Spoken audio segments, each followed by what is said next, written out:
आप्यायन्तु ममाङ्गानि वाक्प्राणश्चक्षुश्रोत्रमथो बलमिन्द्रियाणि च सर्वाणि सर्वं ब्रह्म उपनिषदम् माहं ब्रह्म निराकुर्याम् मा ब्रह्म निराकरोत् अनिराकरणमस्त्वनिराकरणं मे अस्तु तदात्मनि निरतेय उपनिषत्सु धर्माः ते मयि सन्तु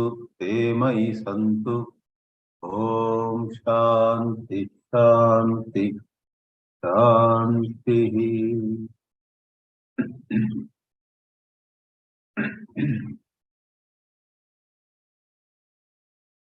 Our study of the Chāndogya Upanishad is drawing to a close. This class and one more class will be enough to complete this 8th chapter, which is the last chapter, and therefore all the selected portions of the Chāndogya Upanishad will be over. Which of course doesn't mean that we forget this Upanishad. All of us should put in our own effort to revisit this sacred work and reinforce our higher understanding. In this session, which is the 54th class in Chāndogya Upanishad, we are going to see just one khanda, which is Trayodasha Khanda, the 13th section of chapter 8. And can you believe, this 13th section has only one mantra, but this mantra is very charming. It's charming and it's wonderful for sadhana, for upasana, for japa, for dhyana, because this mantra has a great suggestion, or as you say in the West, suggestion. What is the suggestion? In psychology in modern times, there is an expression, affirmation. You affirm your own goodness. You affirm your good intentions.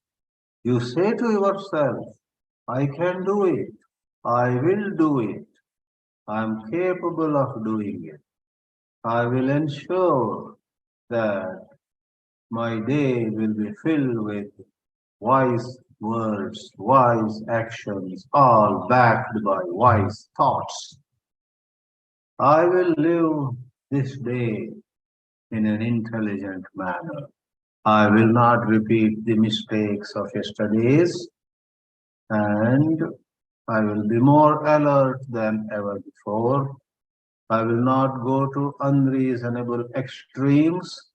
I will do things knowing well my true capacity, taking the middle path and avoiding the extremes, and so on and so forth. There are 1,000 ways in which you and I can affirm.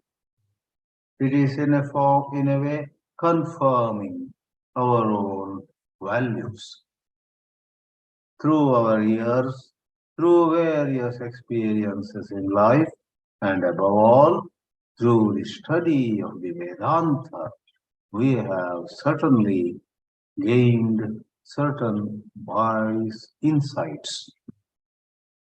And if we do not bring those insights into our consciousness consciously again and again, there is a good chance that even though we had studied a lot of good things, our life again falls back to the commonplace, falls back to the average, falls back to the ordinary. We are interested in making our life noble without getting trapped in some kind of fancy ideology. We rather wish to go about it carefully, thoughtfully, attentively. This mantra, once more the only mantra in section 13 of chapter 8 of this Chāndogya Upanishad from the Samaveda, has 2 or 3 parts, each of which is a wonderful affirmation. For most of us, selected affirmations brought to our own mind by ourselves with a certain intensity can make a big difference.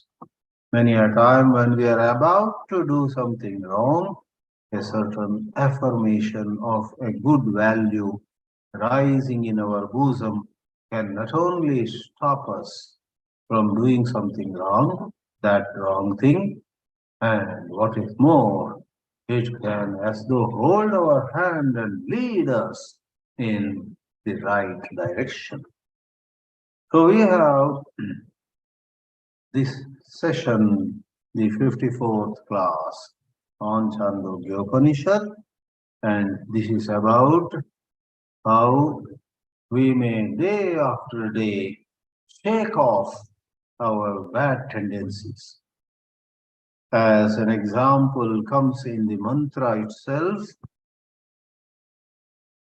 a horse after a long run, after running for miles and miles, through dust, through soil, through sand, through rugged paths, through places where maybe there were plants and trees, maybe there was water around. Little shallow water also the horse would have gone through. Maybe at places as it ran through a little wet ground, some amount of wet soil came upon its body, sat upon its head. At the end of it all, the horse, as Shankara would say, has ayasa, tiredness, as well as pansu. In the Bhashya of Adi Shankara, we have these 2 words, ayasa and pansu. Pansu is dust. Pansu is same as dhuli or raj. Sri Guru Charan Saroj Raj Nijaman Mukuru Sudhari. We have Hanuman Chalisa. We take the dust from the lotus feet of our Guru and put it on ourselves. Their Raja or Pansu, etc. are desirable words. But here, in the example of the horse which has run a long distance over many hours and then finally stops somewhere, that dust is not good. And that tiredness again is not good. And it is said a horse vigorously shakes its body, shakes its head from the tail till its head in the front. It shakes its entire being. Thereby, Adi Shankara says, it removes not only the dust, but also the tiredness that otherwise was with it. Therefore, there is an analogy here, very interesting indeed, in which the seekers, spiritual seekers, practices of japa, dhyana, and so on, are linked with this illustration. Now, it is about removing negative tendencies, being free of our own long-standing bad habits. You and I know really how capable we are, what great potential is in us, but really the way our life goes on is anything but satisfying. We are unhappy. Therefore, We need to do something. And that is how this concept of sadhana comes in. Some of us, in our intellectual arrogance, imagine it's not necessary to sit down, it's not necessary to do this or that. We will just live in awareness, in intelligence, in alertness, even though, in a sense, it is true. Practically, 999 out of us are in the rut of habits. Our intentions are good, but actually, ground reality is we are just mechanical. Therefore, like a thorn removing another thorn, regular practice of study, reflection, contemplation, etc., can remove, though this so-called regular study, every day at a certain time or 3 times a week without fail. From a higher point of view, such repetition week after week, day after day, morning after morning, may appear to be mechanical. Therefore, I called it a thorn. This apparently mechanical practice can remove our bad habits, which of course are mechanical. If we don't have a rule, before I hit the bed, I will pray for 5 minutes. I will repeat God's name for 5 minutes. You know what can happen? Before hitting the bed, I lie down and maybe think of some good investments that are possible. Maybe think of some enjoyments. Next month I will go to such a place and the food there is very good. I will enjoy the pleasures of the world, or some negative thoughts about some so-called enemies. I will teach that lady a lesson which she will not forget for the rest of her life. Such thoughts may come. So before hitting the bed, you went to sleep, you know, before going to sleep, you had destructive thoughts in your mind, which can be very bad. So those destructive thoughts are mechanical. It's an old habit. And this japa, seemingly mechanical, can actually nullify or keep at a distance those undesired thoughts. Therefore, a thorn being removed by another thorn. So, in Shankara's commentary, he says, Shamat Shavalam Prapadye Ityadi Mantramnaya Pavana. He complements this mantra, calling it Pavana. Who Punati means something that purifies. Pavana means that which purifies. Japartaha cha adhyanartho va.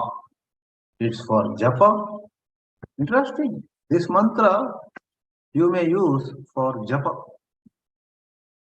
10 times, 5 times, 15 times, or if you have the stamina and the inclination, 108 times.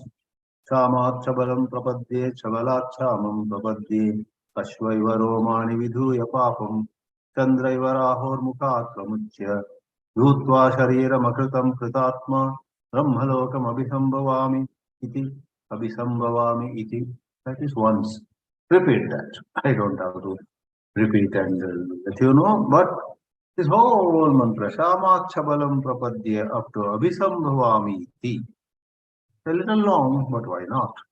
I remember in Chāndogya Upanishad, very first valli also, Shankara calls the mantra, which is almost a whole paragraph. Yas Chandasam Rishabho Vishwarupaha, Chāndogya Dhyamrita Sambhabhuva, and so on. He calls that paragraph a mantra suitable for japa. So it's very interesting. Sometimes the mantra that we use in a japa could be as short as 5 letters. Namah Shivaya. or even Bija mantras, Hrim, Klim, Gleam, and so on. There are some Bija mantras, monosyllabic. Om is monosyllabic. But some other times, Shamachabalam prapadye, Sabalachamam prapadye, Ashvaivaro vidhuya, Papam Chandra Ivarahor Mukatvamuchya, Dhutva Shariram, Akritam Kritatma Brahmalokam, Abhisambhavami. A little long, but Shankara says, Japartha, Dhyanartho va Pavanaha. Shama means Gambhiro Varnaha, dark. And the Atma, right in our bosom, in our heart, is called Ardha Brahma.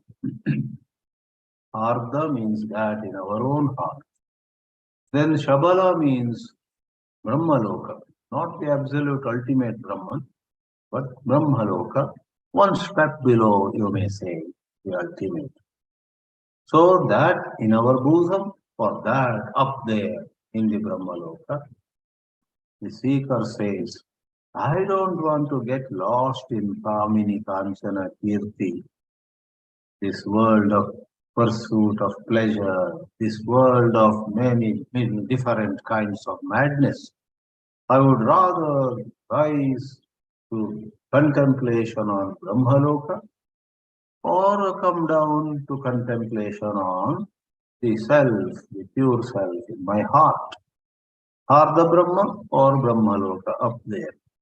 One is called Shama, dark, and the second Brahmaloka is Shabala, variegated, for it has many splendors in it. Therefore, we say it's not the absolute. The absolute is without any differentiation. Adi Shankara says, Ardha Brahma, truth in our own bosom, is Shama. For being deep inside us, we hardly notice. We are more aware of sense perception. We are more aware of our thoughts, emotions, and so on. Tadhardam Brahma Jnatva Dhyanena Tasma Shama Shabalam Shabalaiva Shabalaha Aranya Adi Aneka Kama Mishratva. Brahmaloka, which is one notch below the pure Brahma, is Kama Mishra. There many enjoyments also are made available, like Swarga. Brahmaloka is way superior to Swarga, but one notch below the absolute Brahma. So whatever, what do we mean by I reach Brahmaloka? Shabalam Prapadya. Shankara himself explains. Either it could be mentally, with your capacity for visualization, mentally you go to Brahmaloka. Manasava, Sharira Patadva. Or the seeker, the upasaka is making an affirmation, saying to himself, saying to herself, once this body drops, I don't want to go anywhere as this loka or that loka. I go straight to Brahmaloka. All right. In this way, the first part of the mantra is I go from spiritually good to the spiritually excellent. Good to excellent, excellent to good, or excellent to good and good to excellent. But either way, I want to remain. I don't want Mohamaya of the world anymore. This is true Vairagya. This is not running away from duties or responsibility. This is not suffering from some likes and dislikes. Sometimes when you and I have much work to do, scholastic work or administrative work or looking after a home, taking care of guests or travel, receiving visitors or visiting people, and so on, you and I get tired. Last couple of days, I met many visitors, many people in Bangalore, many came to see me, I went to see many, and part of my mind was saying, where have I come? No time to sit, no time to contemplate, and so on. and I was watching my mind. Am I developing a dislike or is it a vairagya? Is it a certain dispassion or is it a certain dvesha? Raga dvesha are an obstacle, but vairagya is certainly good. Every one of us needs to examine, separate the grain from the chaff. With this, let's take the title slide. Since there is only one mantra, there is just the title slide plus one more slide. Let's see what we have put in the title slide for this 54th class on Chāndogya Upanishad. The slide says, Class 54 Chāndogya Upanishad, Friday, June 30, 2023. Shake off evil as a horse shakes his hairs. A horse shakes its hairs and lot of dust goes away, flies off. And that movement also helps the horse to refresh itself. And you and I also sometimes are, for example, sitting for long hours in front of a computer. We get up and move our hands and shake, and there are some exercises to twist and turn and bend forward and backward, etc. Even in long international flights, the airlines themselves put something on the TV. They show some exercises, long hours crossing the Pacific Ocean or crossing the Atlantic Ocean and so on, rather than remaining seated at your seat, get up, walk a little, or remaining seated, move your hands up, hands down, move your head left to right and right to left. This video says you may please do this, and so on. So horse or man, lady or anyone, child would do well to physically make some movements, shake, and it does good to the body and to the mind. Ashva iva romani vidhuya papam. There is one segment of the whole mantra. The whole mantra we will see in the second and last slide. But what is taken here is Ashvaha iva, like a horse shakes its hair. Romani vidhunoti Ashvaha tadvat tat prakarena aham papam vidhuya. Because of my unfortunate involvement, association, somehow in some spiritual ignorance, I got into things and activities or company that was not good. Certain sinful tendencies have entered into my consciousness. Ashvaha romani vidhunoti, aham papam vidhunomi. Vidhuya, having shaken sinful tendencies so they fall off. I physically, mentally, intellectually, spiritually revive myself. As the translation, not exactly translation, some kind of essence of this segment goes in this very slide, with the spiritual wisdom that you and I gather in classes, in our own personal study, personal contemplation.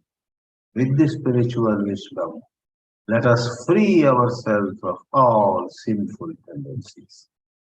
With this, we go to the second slide now, in which the whole mantra, for that matter, it is the whole section.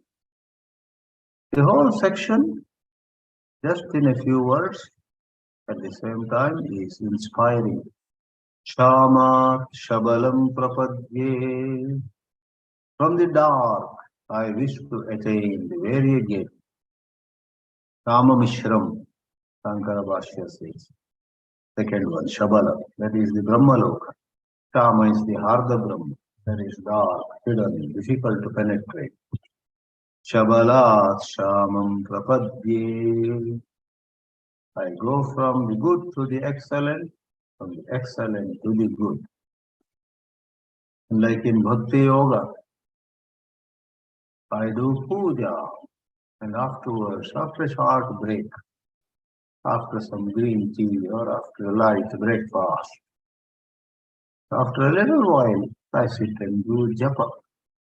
After some time, when the japa also sort of becomes something where I cannot pay enough attention, I cannot concentrate, I may do some other spiritual exercise. There is a shloka in Shivananda Lahari. Kanchit kalam umamihesha, it starts like that. For a little while, may I think of the form of Uma and Shiva, Parvati and Shiva. Kanchit kalam, the whole verse is full of Kanchit kalam, Kanchit kalam, Kanchit kalam, some 7 or 8 times. Kanchit kalam means for a little while. For a little while, let me meditate on the forms of Shiva and Parvati. For a little while, let me japa, Om Namah Shivaya. For a little while, let me do worship, Archana. For a little while, let me chant and sing hymns, stotras and stutis. For a little while, let me walk to the nearby Shiva temple, take a look at the Shiva Linga, go 3 rounds and walk back. All that is meant with. In other words, go from one Shiva Sambandita activity to another. Shama Shabalam Prapadya, Shabala Shamam Prapadya. In the process, what's going to happen? In the process, I will be able to shake off my negative tendencies, having which I have paid a heavy price so far. My life went from excellent to mediocre. I was tipped to be an excellent spiritual person, but down the road I ended up as very worldly. And so many a seeker feels like that about herself, about himself. When in our school or college days where I studied in Karnataka, whenever a bright student, after a semester or two, after 4 semesters, is not really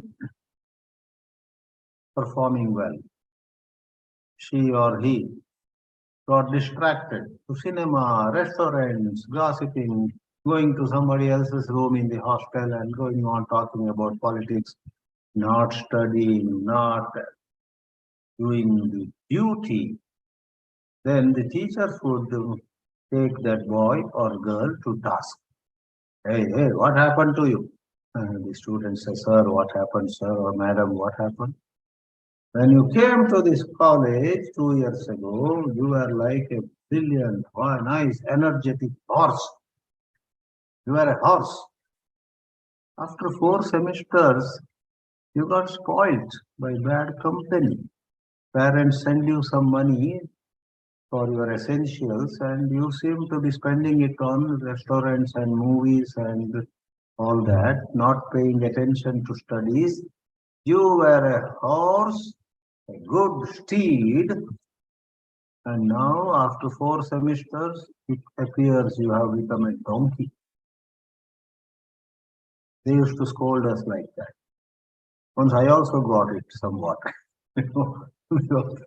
One elderly teacher said to me in college, of course very softly, because my grades were coming down. And he said to me, Kannada, he said, Barta Barta Rayara Kudure Katte Aitu. Rayara Kudure means horse.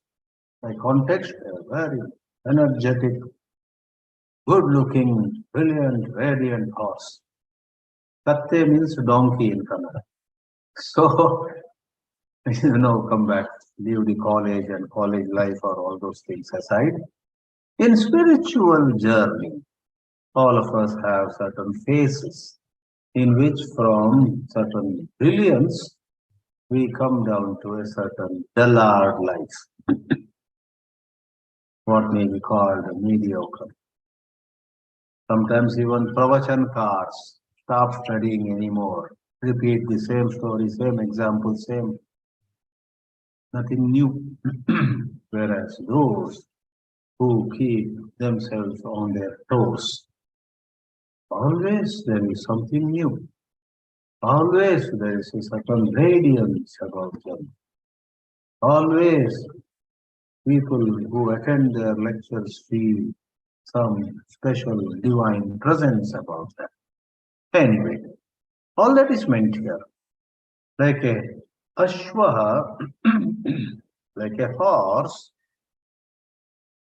shaking its hair, romani viduya, ayasam pamsum va tyajati is said. It gets refreshed. You may add other things also.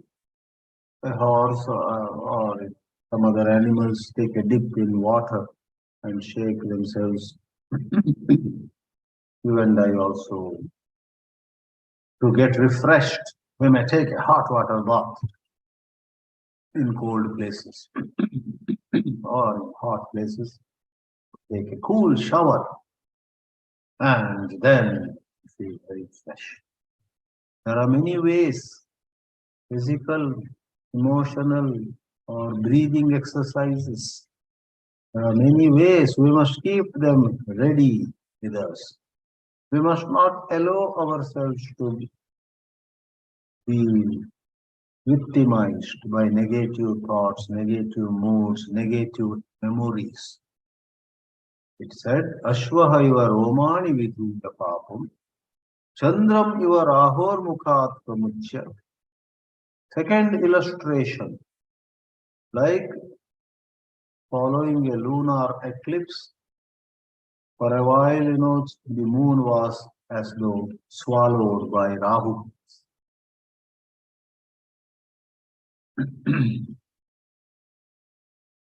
And when the eclipse ends, the moon comes out. According to modern physics, it is the Earth's shadow. All right.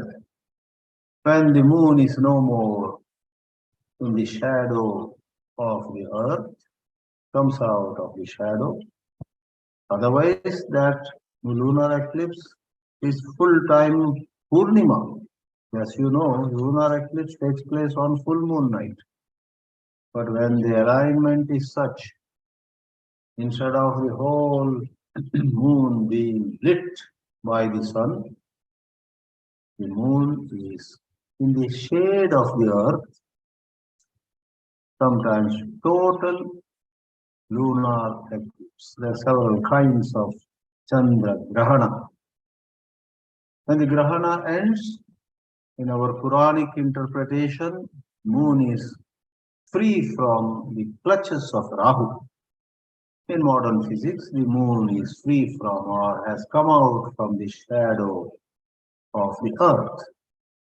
Likewise, can you and I come out, move away from the clutches, from the grip, from the influence of our old habits, old tendencies, old memories, this or that, conditionings. Rahor mukhat yatha chandraha bahiragacchati pramuchyate muktim apnoti tadvat aham papat bahiragacchami. That is the affirmation. Dhutva shariram. I, thanks to the Vedanta wisdom, let go of my attachment to the body. I shall shake off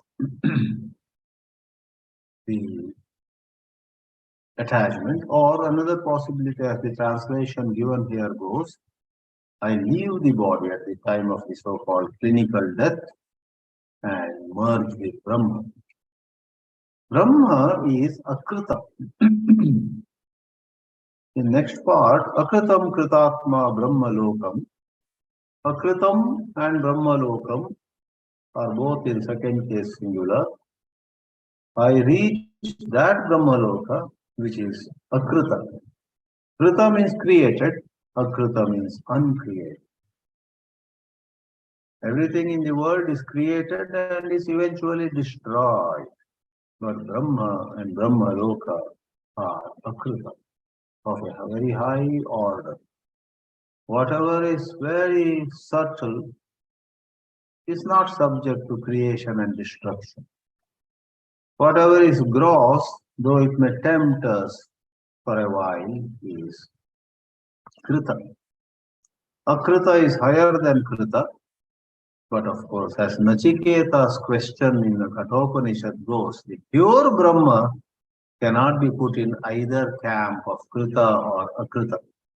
Anyatra dharmat, anyatra adharmat, anyatra asmat, krita akritat, anyatra bhutacha bhavyacha, yattat pashyasi tadvada is the wonderful question of Nachiketa. Tell me that which neither falls in the camp of the created nor in the camp of the uncreated. But relatively, the uncreated in our country, at many places, there are Swayambhu Lingas. This morning I went to a Shiva temple in Bengaluru. Gavi Gangadhareshwara. There's a board outside. This Shiva Linga is Swayambhu. Nobody created it. No sculptor. Nobody took a stone and with the tools created a Shiva Linga. This Shiva Linga Swayambhu. Right? That is Akrita.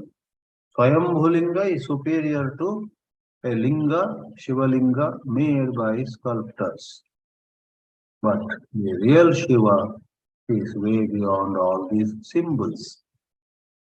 Now, Akritam Brahmalokam, Kritatma, I am Kritatma. That means I have worked upon myself. Atma is oneself. Krita means we have worked, we have done work upon it. We have refined ourselves. We have purified ourselves. We have come to a certain higher level of Shama, Dama, Viveka, Vairagya and all that. That is Kritatma. Bhagavad Gita chapter 15 says, Kritatmas can know the pure self. Akritatmas cannot know the pure self. Their Akritatma means those who have not worked on themselves. Simply hearing some Vedanta here and there and having fanciful ideas, I'll go to Himalayas, so on. Before you go to Himalayas, spend at least 1 month in some degree of self-control. 1 month, can you get up half an hour earlier than usual? For 1 month, can you avoid coffee and tea? For 1 month, some tapas. Then you are Kritatma. This man, this young lady hasn't done any of those, but suddenly thinks of going to Himalayas. Maybe because she is a little sore with the way her brother, sister's mother or father are treating her. But her intelligence is not enough to realize that I want to leave home more because of likes and dislikes, not because of vairagya, not because of true love of spirituality. That she is not unable to see. She thinks she loves spirituality. She thinks that she is Kritatma, but actually she is Akritatma. Gita 15 chapter uses the words Krita and Akrita in that sense. But here, as we already said, Akritam Brahmalokam, that superior Brahmaloka, which is not created like ordinary things, it's an extraordinary realm of consciousness. I, who have done certain sadhana, would like to enter, and Abhisambhava, I shall become successful. Abhisambhava, even Abhibhava means overcoming something. Abhibhuya, Abhibhavanam, such words come in the Shastras. Abhibhavana, and then some is added. Abhisambhavam, Abhisambhavam, iti. In this way, the simple mantra, let me sum it up and conclude.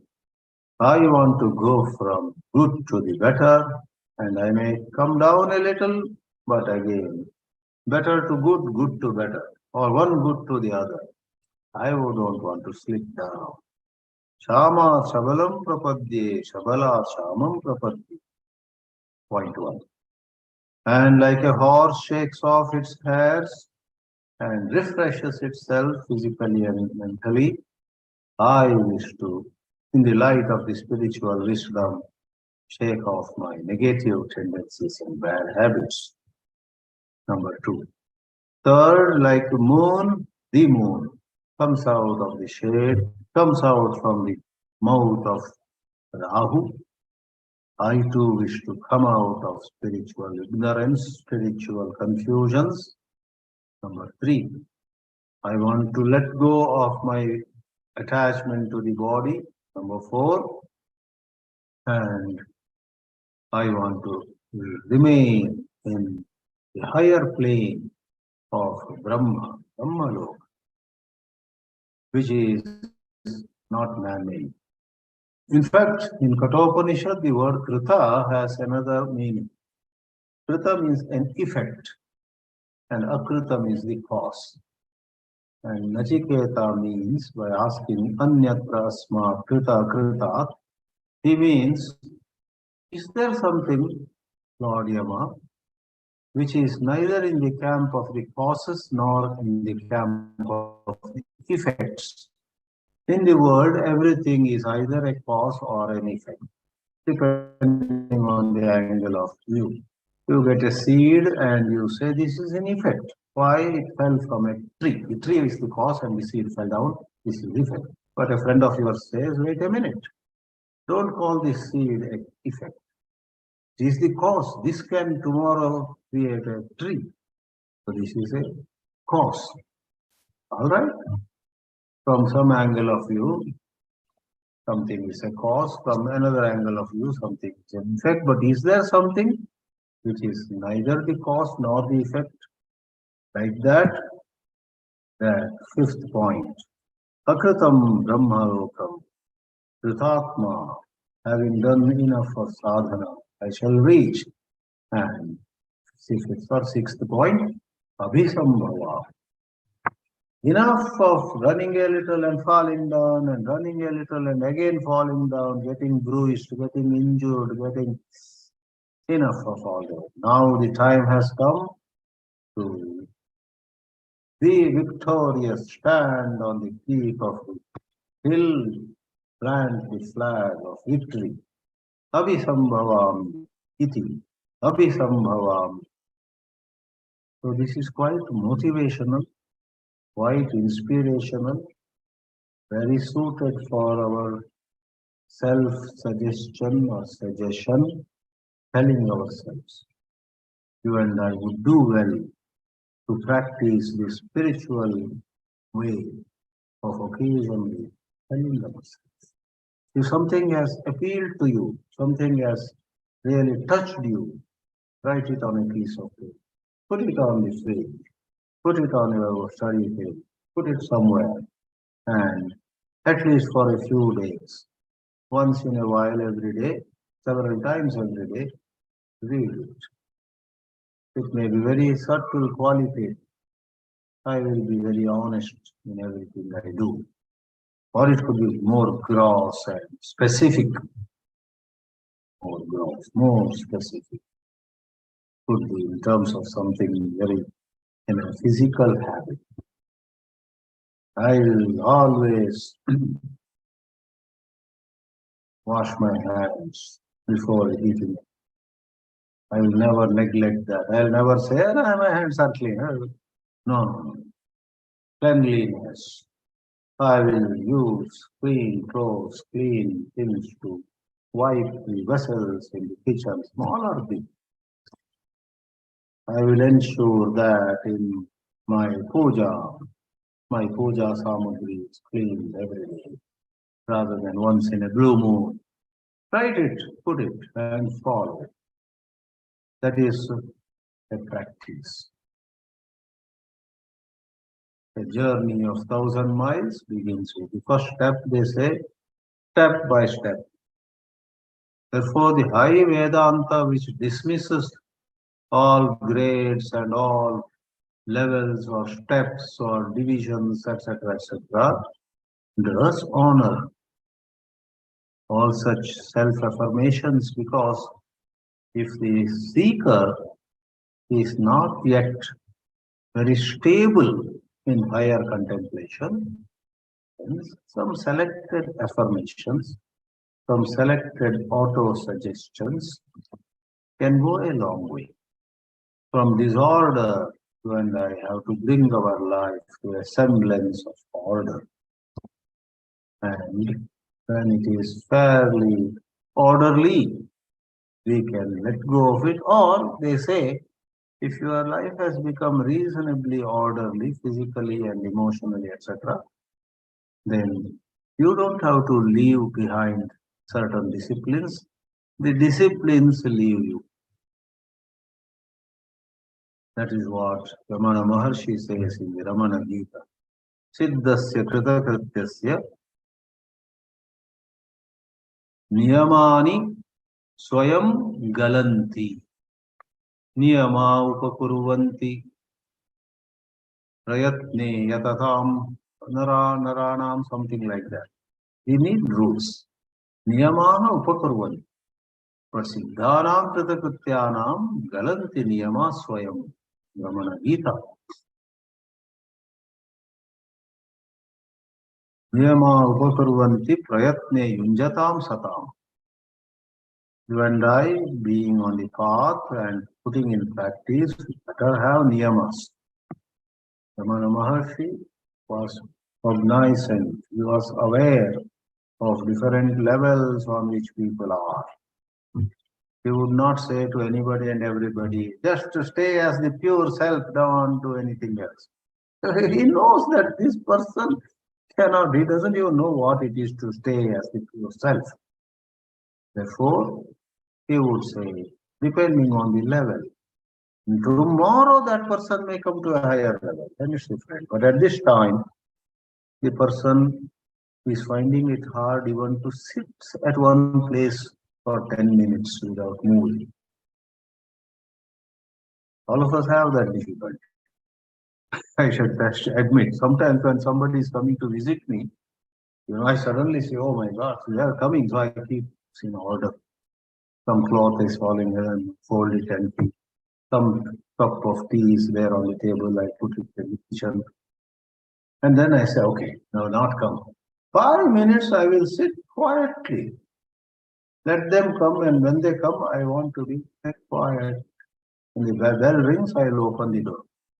But it's so difficult, I sit like that. Suddenly I remember, oh, I think this hall is okay, but I think in the bedroom, because these guests may go there also. Bedroom, my suitcase is half open and it's on the floor. I go there and close it, and put it in. I come back again. All of us have this. I need not elaborate. To sit quietly for 10 minutes is not easy. And then you say, stay as the Atma. Our mind is so restless. Therefore, we need to know, and neither blaming ourselves nor saying everything is okay. The truth is somewhere in the middle. Everything is not okay, but our life is not so bad either. Let's not condemn ourselves. Let's not blame ourselves. Let's not say we are useless. In this life, I will not come anywhere near Brahma. Don't say that. Don't blame yourself. Take a deep breath. I do have certain shortcomings. Let me take one at a time and so on. In this way, what a wonderful mantra this is. Kama Shabalam Prapadya and so on. Abhisambhavam. I shall be victorious. I shall win. Honge Kamyab. There is some song in Hindi. One day we shall succeed. Honge Kamyab Ek Din. That has been translated into all other languages too. Many of you know that very well. Om Namah Shivaya. Om.